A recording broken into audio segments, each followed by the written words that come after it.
welcome to the Women's Soccer Show. I'm Allie. And I'm Sarah. And football didn't go anywhere because it stayed home. Spoiler alert, people. England are European champions for the second year running. I think I should do the intro, Allie. Why don't we re-record? I'll do the intro. We just made a rule that if you win a major tournament, you can say whatever you want on the intro. That was very tame. I loved it. I was being good. I'm being good, but because I still don't think like my heart is beating at a regular pace yet. Like I messaged my boss being like, I'm calling in sick tomorrow. And she was like, I want to make sure that you were on the late shift. I was like, yes, I am. How is there going to be work in England tomorrow? Shouldn't it just be a national holiday? It should. It really should. Listen, the parade brought it 3 years ago, and it's all just grown since then. So I'm pretty excited to see what antics, this aftermath brings. They're gonna be so hungover. They're gonna be so hungover. The sunglasses will be out. I have to say that's some of my favorite, like the morning after major tournament wins, like those are some of my favorite videos and images that come out no matter what team it is. And all of the players are just have like the biggest, darkest sunglasses they can find. Like England 3 years ago had the bucket hats. They're obsessed with the buckets. England have done it. They're the only nation to go back to back other than Germany in the women's Euros. That's the first time a final that is I'll say that again. That was the first time that a final has been decided on penalty kicks since the first ever women's Euros in 1984. Oh my God. Also, for some English history, they are the first senior team to retain a title ever. Wow. For those of you listening, we have an incredible episode. We have Amy O'Connor joining. I'm going to be wrangling the happy drunks that are Allie and Amy, although Allie was very responsible, only had 2.5 over like the last probably 6 hours. I was going to say over the course of the game, and I had a half to celebrate, so I have been good. You've been very good, but I'm very excited because we brought Amy O'Connor back, who is, if you all remember, on the Women's World Cup final episode. I was wrangling two very sad English people in that one. And so we were like, you know what? Amy's going to come back on for the final because it's been a redemption arc. It certainly has. So we're going to get to that in a second. But before we do, in this intro, we're going to talk through the highs and lows of the tournament because what a tournament it's been, what a final game it was. Let's do highs and lows. Allie. Yeah, absolutely. The first big one is how close each of the games were. We had a couple of rugby score games in the groups, but we actually starting to see that the gap is narrowing in European football specifically. So I think that's great. I love it. Yeah, certainly. I mean, so many teams that we didn't expect to compete, more than competing, right? Wales, we're going to say it. Just Wales, point blank. The fact that they were in the tournament, how well they did in the tournament, getting the first goal in a major international tournament for the country, the fact that it was just Fishlock, the fact that they were the gayest team in the tournament, like stacks on stacks on stacks on stacks. Like, go Wales. Another highlight is the home nation themselves, and specifically Leah Volti. They have really shown themselves in a really wonderful light, and I can only wish great things on the people of Switzerland. Listen, the bar has been set for being an ambassador for a tournament in your country, and it was set very high by the one and only Leah Volti. That is for sure. All right, next. This tournament has broken basically every single one of the attendance records that were previously set in the Women's Euros. Over 600,000 people attended this tournament overall, a brand new record, up about 14% from just 3 years ago. And these were in smaller stadiums as well. So it set a new record despite all of that. Just incredible. That is huge. Italy. Everybody fell, I think, in love with Italy. They got much further in this tournament than anyone thought they were going to get. And hopefully, again, this means that it's going to kick on for Italian football. Next, the fact that teams were allowed to wear rainbow captains' armbands if they wanted to. Thank you, UEFA. FIFA, take notes. The legend, the moment, the GOAT that is AKB coming up clutch for Germany time and time again. Did you get her kit? I can't remember. I do. I have it. I didn't wear it today, but I do have it. Of course not. Can you imagine? you show up at the England bar wearing a Germany jersey when England are playing Spain, everybody's going to kick you out. Yeah. But I did get her from the Olympics. I did get that shirt.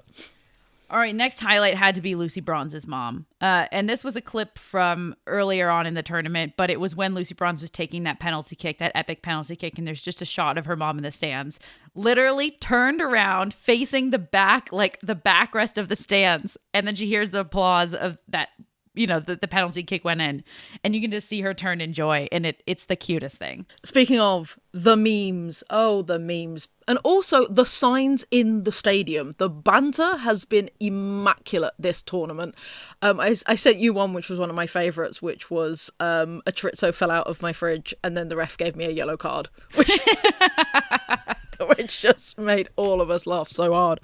I think my favorite one was the freeze frame photo of Anne-Katrin Berger making that crazy save against France when she one-handed pulled the ball back from going over the line, and somebody posted it and wrote, "I'd say hang it in the Louvre, but I don't think the French would like that." All right, next. This was a tournament for the veterans. The big-time players, the big-time names, they came up huge. And it was a tournament for them and Michelle Agamang. And then finally, they are a bit of both. But France, they are a high because people were wondering about the risk that the manager had taken by not bringing in the vets.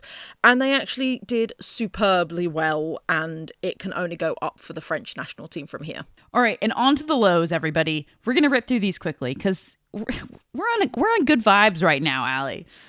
Unfortunately, the first low has to be, of course, the abuse that a lot of players have suffered throughout this tournament. And we'll specifically call out Jess Carter, who was really vocal about what she's been having to deal with. Yep. Second of all, there seemed to be so many red and yellow cards, which led to yellow card accumulation, which meant big players missed big games. It did feel like it was very card happy, this tournament. Next is Norway and the Norway jerseys that were super ugly also. Also, a low. Once again, our predictions not on the money. None of us came good. Neither of us had faith in England, and we will say that and we will own it, but I'm sure you're so happy to be wrong, Allie. I've never been more happy. Speaking of picks, I picked Esther Gonzalez to win the Golden Boot. I changed it at the last minute to Claudia Pina, and I wish I hadn't because Esther definitely scored the most goals in this tournament. This is Sara low. I'm going to call this out here. This isn't my low. I just want more football. You say it then because this is your low because I don't care. I want there to be a third place game, and there's no third place game. I mean, who doesn't want to see Italy versus Germany? That would have been an epic game. I don't think it would have been great for the Germans because I don't think that they literally could have physically played another minute of soccer. It might have been a five-a-side game again. Yeah, maybe. But it would have been a blast to watch. Listen, if the players were up for it, I would have loved it. And then the low is that we talked about the legends. There are so many legends that this is probably their last major tournament. Van der Donk, AKB, Girelli, Aslani, Rolflo, Anderson, Harder, Eriksson. There are so many that we have been privileged to watch. And the fact this might be the last one is quite sad. Sarah has put bronze on this list, and I'm like, no, bronze is going to carry on until she's in her 50s. We'll definitely talk about that as we get into the game. But I feel like I should have put bronze with a question mark because it could be. She has publicly said that she doesn't know it could be her last major tournament. So you never know. And we should appreciate it while it's in front of us because I remember when Julia Ertz dropped that bomb on us just 2 years ago, and I was in denial for about 24 hours. So appreciate it while you got it because you don't know. All right, and finally, to wrap it up, and then we're going to get into the game, everybody. A couple of individual awards were handed out by UEFA. It was Michelle Agiman, who won the Young Player of the Tournament award. No surprise there. And it was Atiana Bonmati, who was named the Player of the Tournament. Why are you looking at me like that? The eye roll when that got announced. The eye roll in the bar when that got announced. Why don't we laugh about the fact that, as you said, that poor Bonmati, that photo of her. Have you ever seen somebody want an award less? I swear she was where's this? Alexandra Popp getting the player of the match after Germany got knocked out of the World Cup. They are comparable. I'm going to get Sarah to put both pictures on our socials so you can see the two pictures, but both of them have the same energy of going, where is the nearest bin? I should note this isn't for the tournament, but Hannah Hampton got player of the match for the final, which is very well deserved. Thank goodness. There is no Golden Glove for this tournament, we'll note. All right. I'm so pumped, Allie. Let's do it. We're going to discuss what was the epic final, England, Spain. Let's get into it. Here we go. Let's do it, everybody. We've got Allie, we've got Amy, we've got two very, very, very happy Lioness fans here. And England have just won the Women's European Championship for the second time in a row. It went all the way down to pens, and it was the stone cold Chloe Kelly. But we got to talk. There's a lot that happened in between that first whistle and the Chloe Kelly final penalty kick, and we're going to get into all of it right here. I will say first and foremost, Amy texted me after the semifinal episode, Allie, and said, you were far too hard on England and you need to give Serena the props that she deserves. And I said, you're right. I meant to. And I totally forgot. So here we go. Serena Wegman, possibly future honorary knight of England or whatever the hell you guys call it. 2017 won the Euros with the Netherlands. 2019 Women's World Cup runners up. 2022 Euros champs. 2023 Women's World Cup runners up. 2025 Euros champs. She's won 3 straight European championships. She certainly knows how to make a final of a World Cup. That is 5 straight major tournaments. She's been in the final of all of them. She has won 3 out of 5 of them. She is absolutely incredible. I was hard on England, but you win how you win in tournaments. It's not always pretty. I didn't give England and Serena the props they deserve for making 3 consecutive finals. And here we are. You are right. Everybody counted England out, including, I'm just going to say, a lot of English people themselves. That's true. A lot of English people did count us out, and that was really disappointing. Really disappointing, considering like how much a heart we've shown to come back from 2-0 down against Sweden, 1-0 down against Italy. I don't understand why we're so negative as a nation. It kills me to be so negative about our own teams. Because we watched their performances before the tournament. Well, I think because also we grew up watching men's football, and There's the that men too. Like, are there's also such a disappointment to us, and it's just in our nature to be so pessimistic and not optimistic. I mean, I've listened to a lot of other people's podcasts, some US national team players who will remain nameless, who did not back us either. They were very anti-England. It's just disappointing, I guess, from my standpoint. Also, as I felt like everybody was writing us off before we even got to the final, which is fine because also we played better when we're the underdogs, and we did play better today. We played much better today than we've played in the last 2 games, I would say. We defended a lot better than we've defended. And listen, the one person we need to really highlight in this is Jess Carter. Jess Carter. There's a lot of people we have to highlight, but we can start there. No, but Jess Carter needs it because... I'm going to be a bit more specific and say second half Jess Carter. First half Jess Carter was a bit shaky and was doing the things that we'd talked about before. But second half Jess Carter really came out and showed everybody why she's the defender and the first choice. I will say that. Also, Sarah, why does Kelly O'Hara hate us? Okay, here's what I have to say. Why does Paige Nielsen also hate us? Because her podcast was all anti-England as well. And I was like, what is your problem, Paige Nielsen? I can't speak to U.S. Women's National Team's personal vendettas against England other than whatever personal vendettas they have from playing them. I will say this. First of all, yes to all of the Jess Carter stuff and the mental fortitude and everything that it took to even just turn around from a poor performance to a good, like the great performance that she did, plus everything she endured. Incredible. Second of all, I think there's a lot of layers to this. First and foremost, you have to admit Spain are a force, and like you kind of feel dumb rooting against Spain right now because you'll look at Spain and you're like, how can I not? And there was an added element of like, England had 2 games where the first 45 were trash. And you just know that if it's that bad against Spain, it's not going to happen. And there's the added element of like, how much more is really in the tank? Because tournaments are hard and exhaustion is real. And there does come a certain point where like maybe the less tired team is going to win in a tournament. So I do feel like there's all of those reasons that could be accounted for why people were not rooting for England. And the second one, in 2023, Amy texted me when the US lost and said, as a United fan, I can tell you this, like, when you're great, people hate you. They do. When you win a lot, people hate you. And kind of to the point of like England really only play well when they're the underdogs. England aren't used to being anything but the underdogs. But guess what? Like, we just read off all of the stats. You just won 2 consecutive European championships. You were in the World Cup final. You're not underdogs anymore. And part of the territory that comes with is people don't want you to win again. Period. The end. Like, it might not be that deep. But then why did they want Spain? Because Spain are currently the World Cup. Like, no, that made no sense. Yeah, I don't know. That part I can't answer for. That's a pretty rational comeback. I'm not going to lie. Let's get into the game. Okay, there's a lot to discuss. I'm not really sure where we begin. Perhaps right before we hit record, Allie was like, this was a game of 2 halves.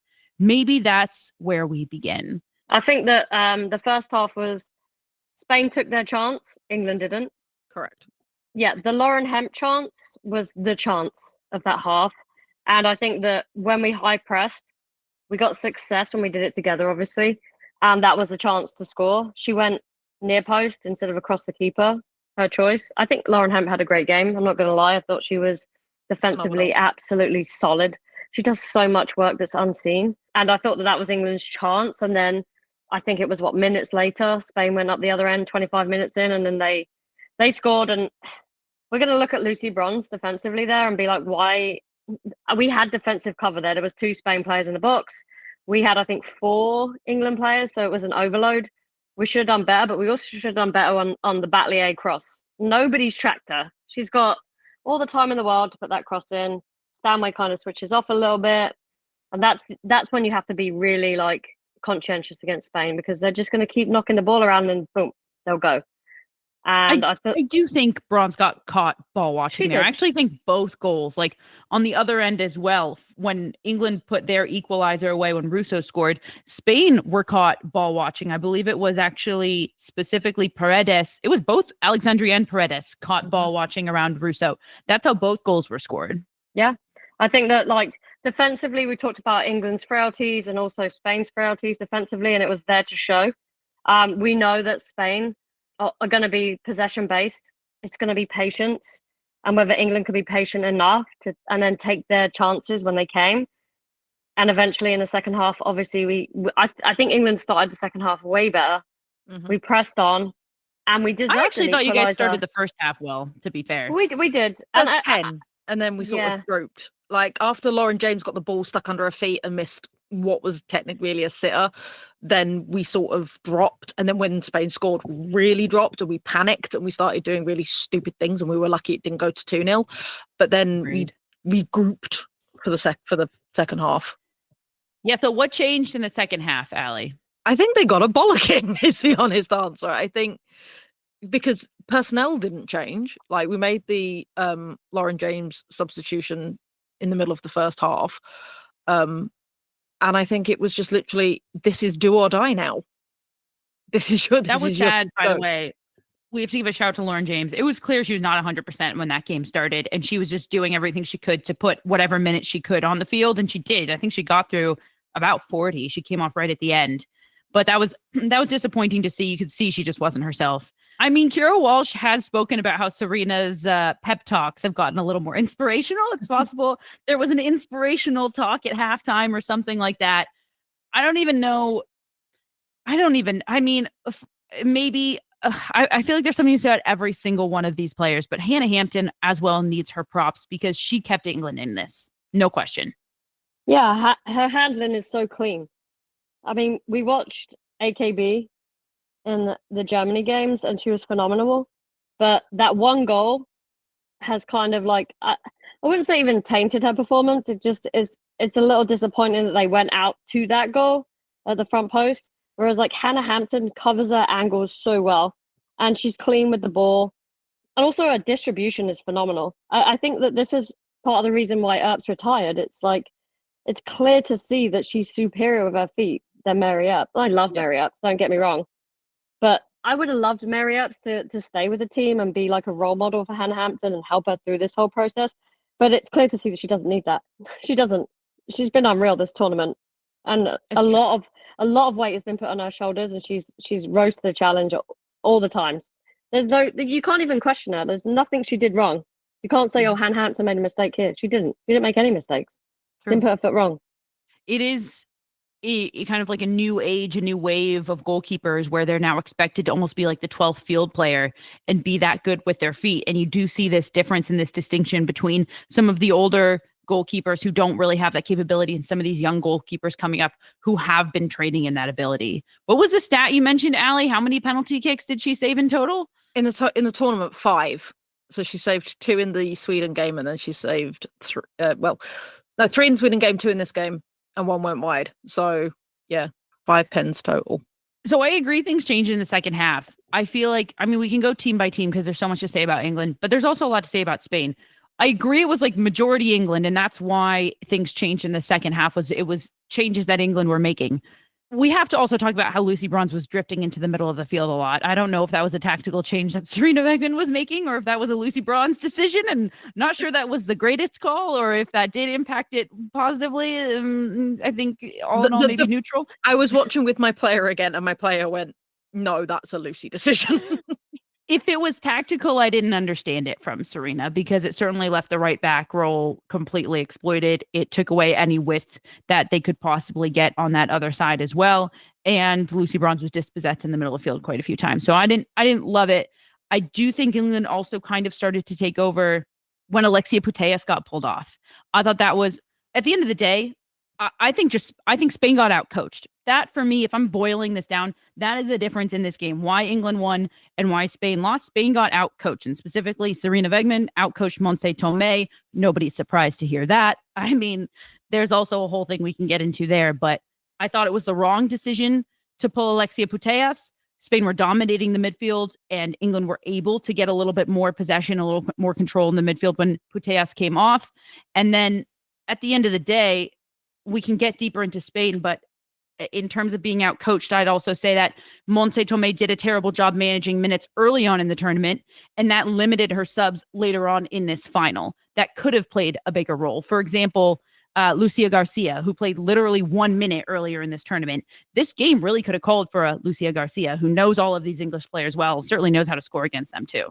Yeah, I mean, I agree. I agree totally. I think that we've seen that Montse Tomé she's not the one. I mean, she's stepped into a team that can manage itself. It's very similar to the Jill Ellis US team that we've seen, where they can just manage themselves. They're such good players. They know how to win games by themselves. But here, they needed something. They needed something tactical to change, and she made the wrong decisions. I mean, when Claudia Pina came on, I was also worried because she's a very good player. She throws herself on the floor too much, though. I don't like that. The bar that I was in, when she threw herself on the floor, booed. And there was like 50-50 Spain. So people were not happy that's what they're resorting to. Don't do that. Pina, you're such a good player. Why? I just don't understand the rationale to doing that. And I think we saw that, Beth Mead got really highly criticized for that penalty for going down. But we've seen Italy and Spain do it throughout the tournament, and they don't get criticized as much as we do for one decision. And I think that's crazy. Like, knock it off. In all aspects, just knock it off. But Sarina, 5 major tournament finals in a row. Like, what else can you say? Seriously, I don't know. Like, she the most successful international manager of all time. There's no one else. Who do you look at? Like, even on the men's side, there's no one. There's no one else.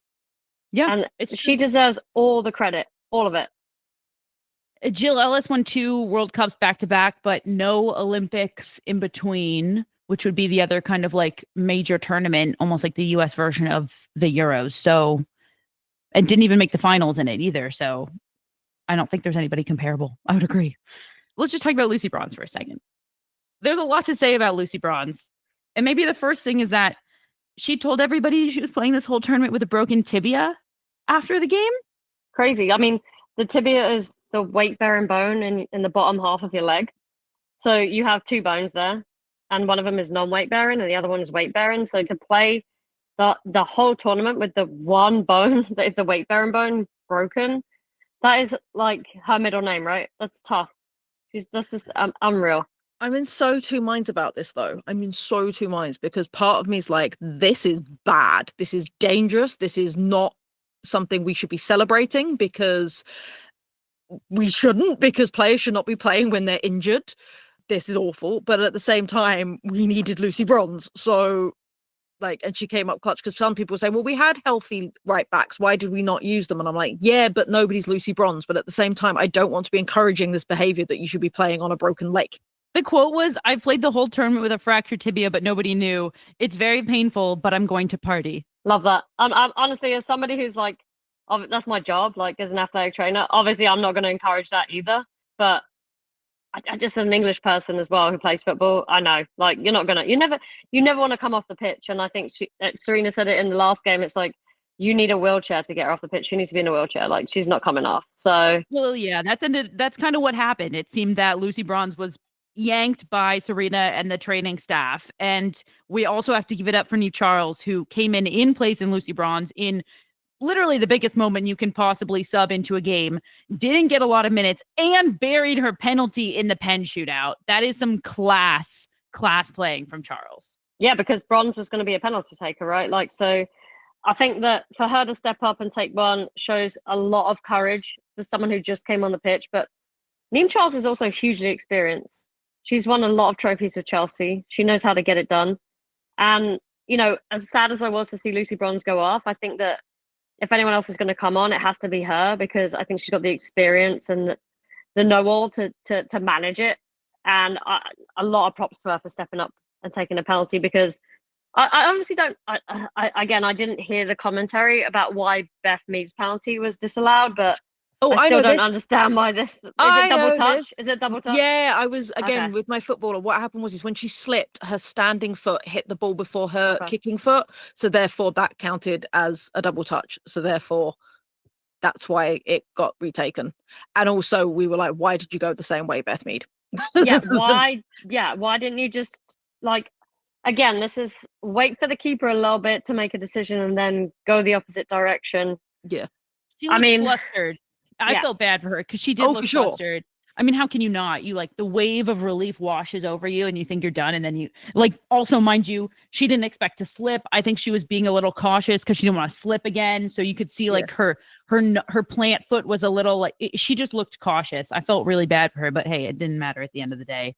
She had a tough tournament. So, and that's kind of a tough ending to a tough tournament for Beth Mead. No, yeah, I was going to say, this is like the first big tournament that they talked about Tooney and her, and like with her mum, because her mum died just after the last Euros. It's been rough for Beth Mead, but when she's come on, she has been a difference maker. She's big for England. She got the knockdown right for the second goal against Sweden? Yeah. So she got the knockdown for Ajimang's goal against Sweden.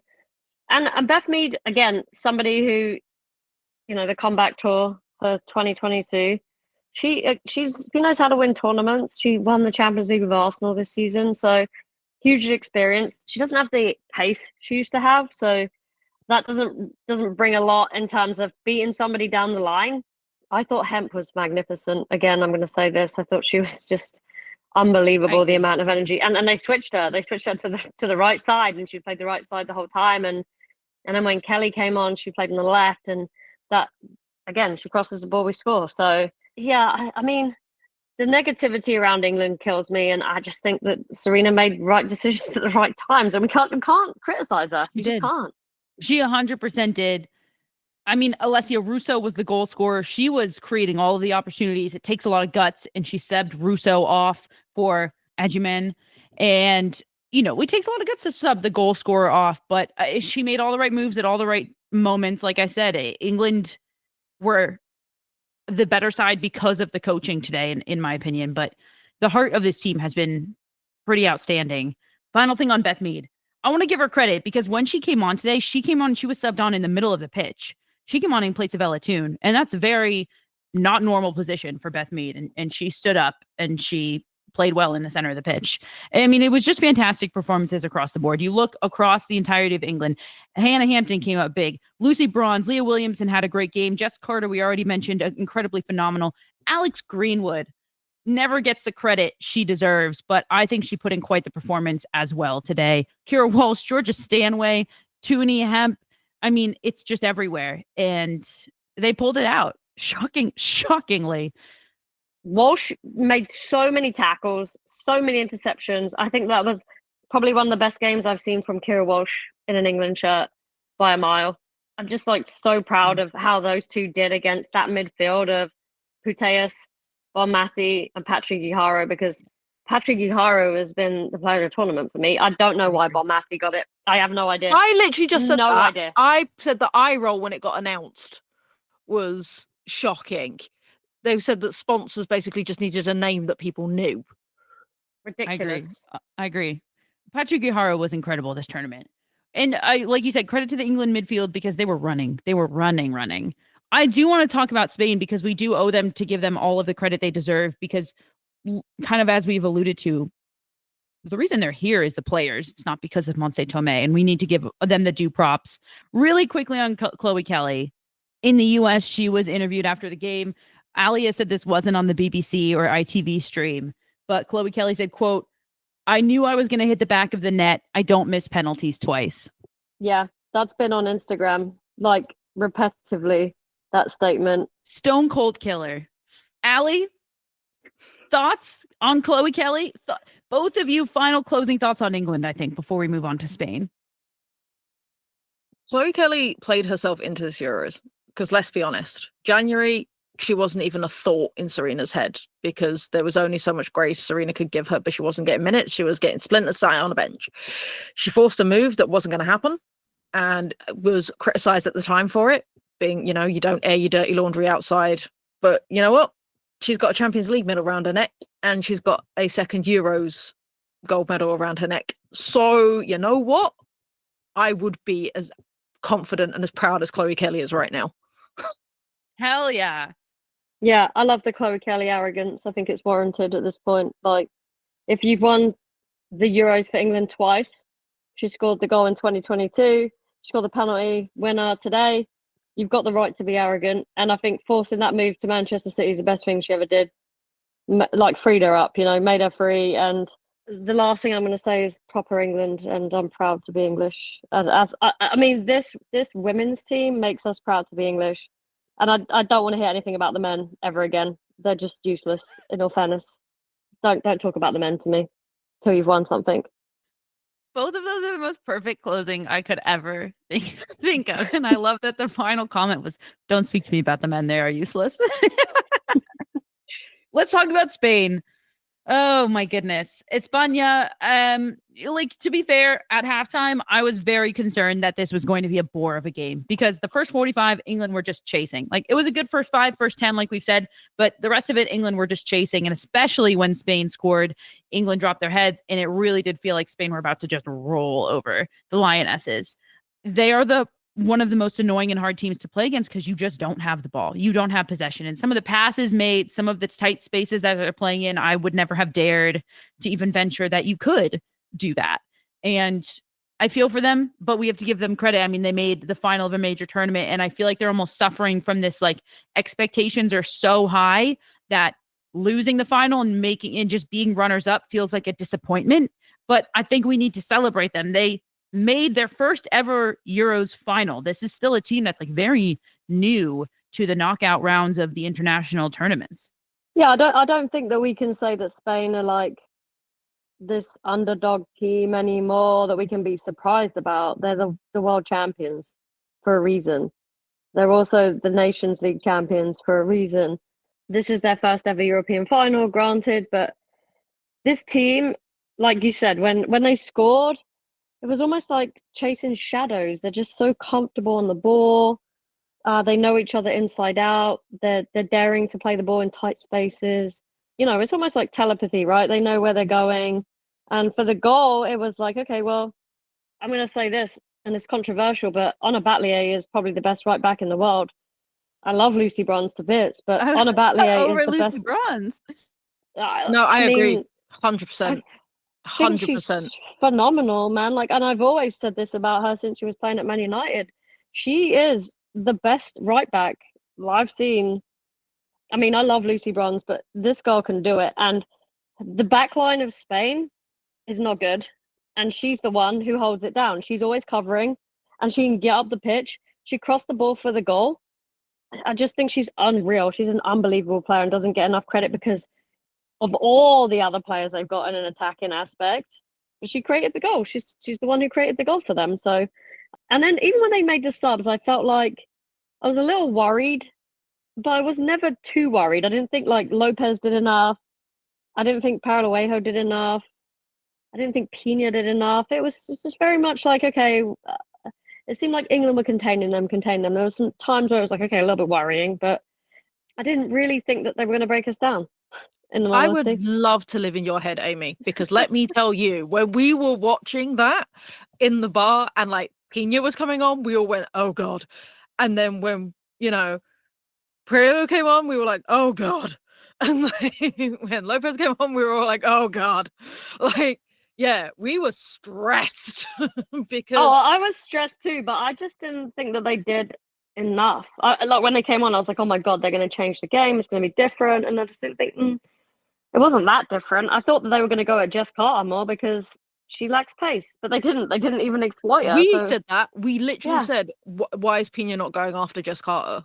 Because that would be how I would break down the English defence, would be that's just the side I would have gone on.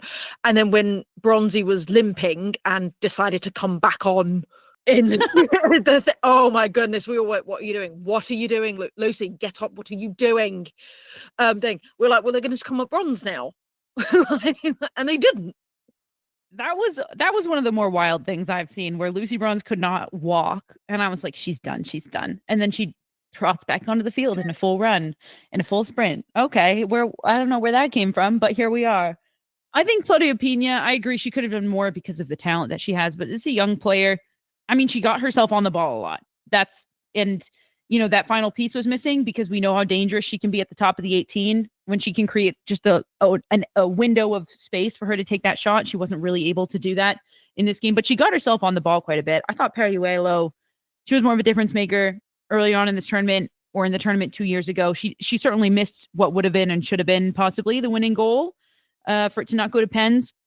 But this is what I'm saying, where like they were mismanaged and there could have been other subs coming on had those subs had minutes earlier on in the tournament. I mean, this is a Spain team that dominated the group stages, and you would have thought that some of those subs would have gotten minutes in those group stage games, and they just didn't. But I mean, I have to say, Alexia Putellas, obviously I can't say that she doesn't get the props that she deserves, but like, what a journey, because she didn't play in the 2022 Euros.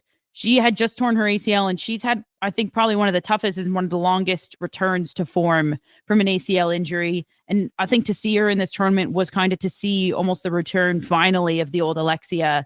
Plenty of goals, plenty of assists, and influencing play all over the place. I just wanted to shout that out. I think you're seeing like parallels between Leah Williamson and Putellas and their recovery, because Leah did not look good for like a little minute there when she returned.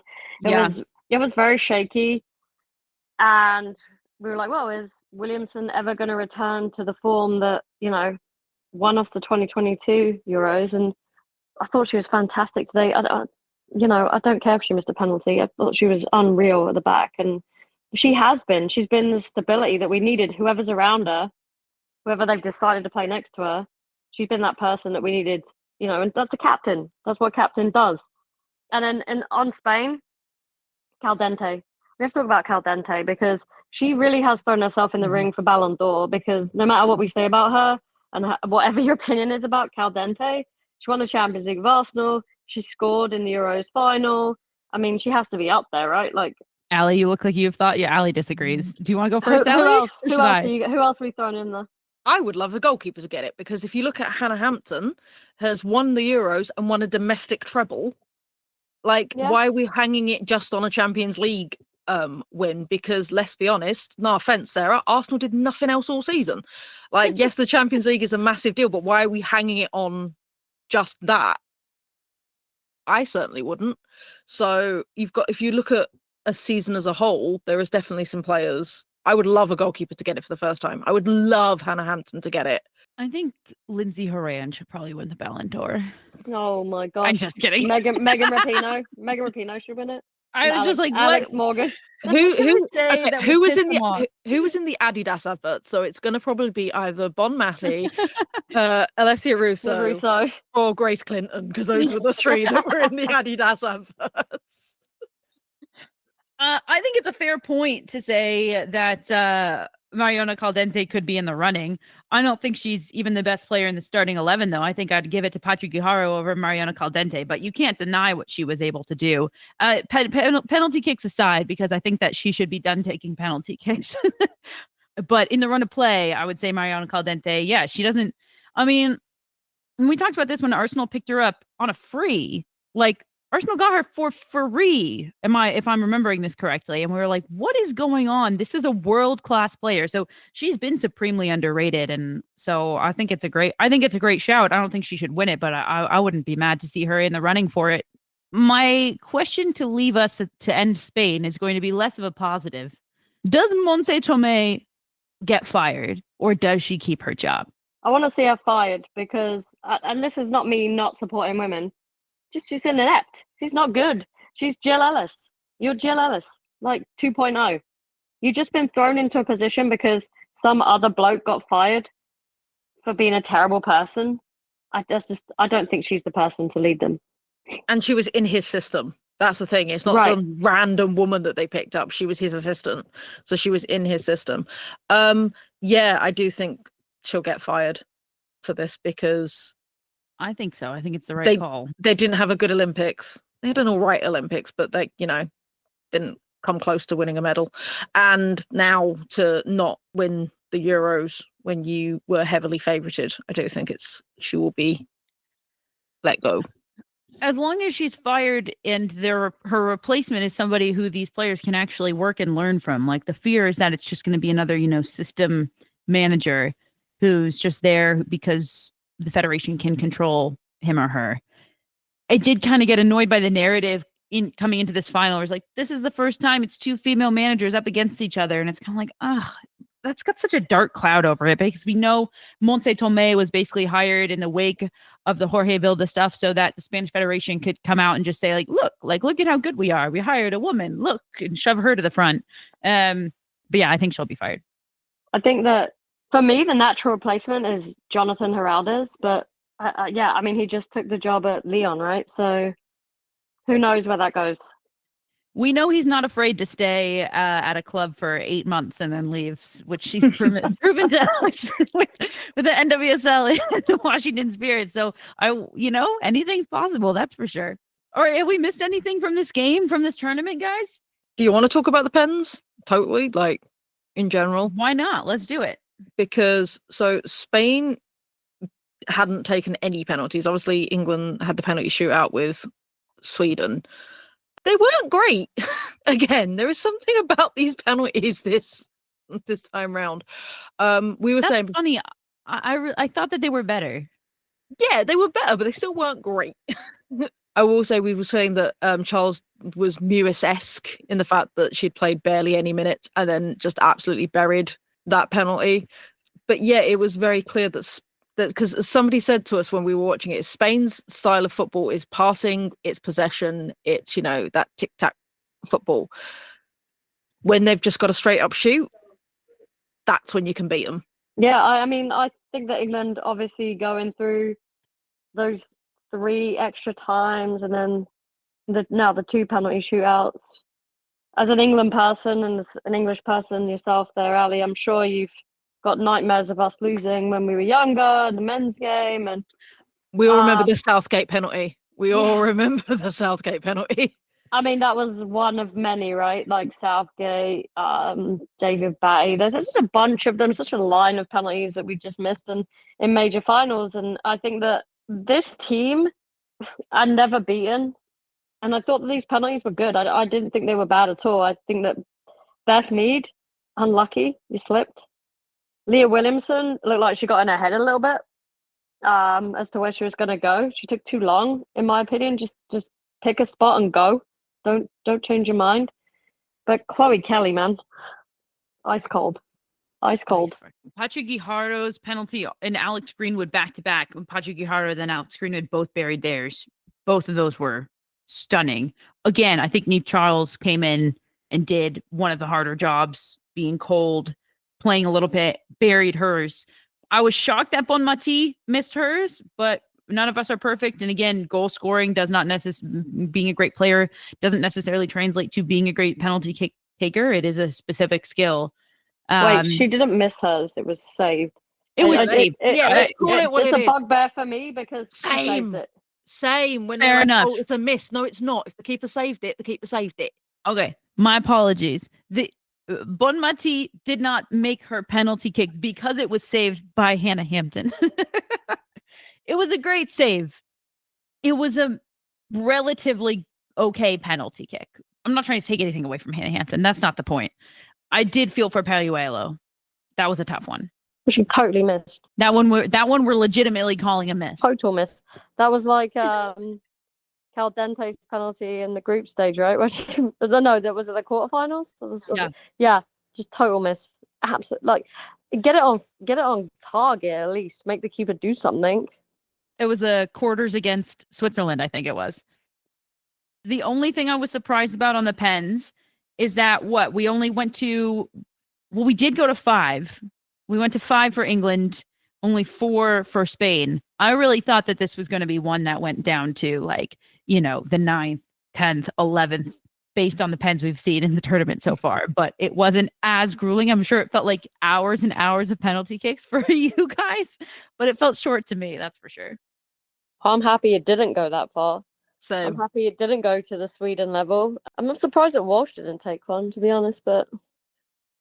Well, that was going into the penalty kicks. I'm not going to lie. I was sitting there thinking, I think that this favors Spain because Lucy Bronze usually takes it. She's out right now. Georgia Stanway, she's a penalty kick taker. She's not in the game right now. She can't take one. So it did feel like a lot of England's penalty kick takers were not available. So possibly if it had gone longer, we would have seen a different result. But that's not the timeline that we are living in. In the timeline we are living in, it is the Lionesses as back-to-back European champions. Champions again, ole ole. You guys want to close with a song? I don't want to hear anybody talking negative about England ever again. In the end, never again. Nobody's allowed to say anything bad about England. Not about the women's team. No, you can say whatever you want about the men. Like I don't care. Yeah, but the women's team. You guys want to close with a song? I don't know. I don't know. Do you want to close with a song? We're gonna sweet man. Good times never seem so good. So good. So good. I love it. Amy, thank you as always. All right, and that's it for us here at the Women's Soccer Show. A reminder that our regular episodes year-round drop on Wednesdays. So we'll see you next week on Wednesday. All right, Amy and Allie, sing us out for the final time. Serena. Serena.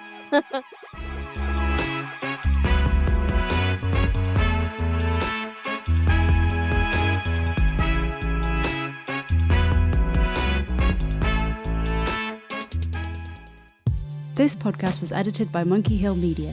Visit monkeyhillmedia.com for more information.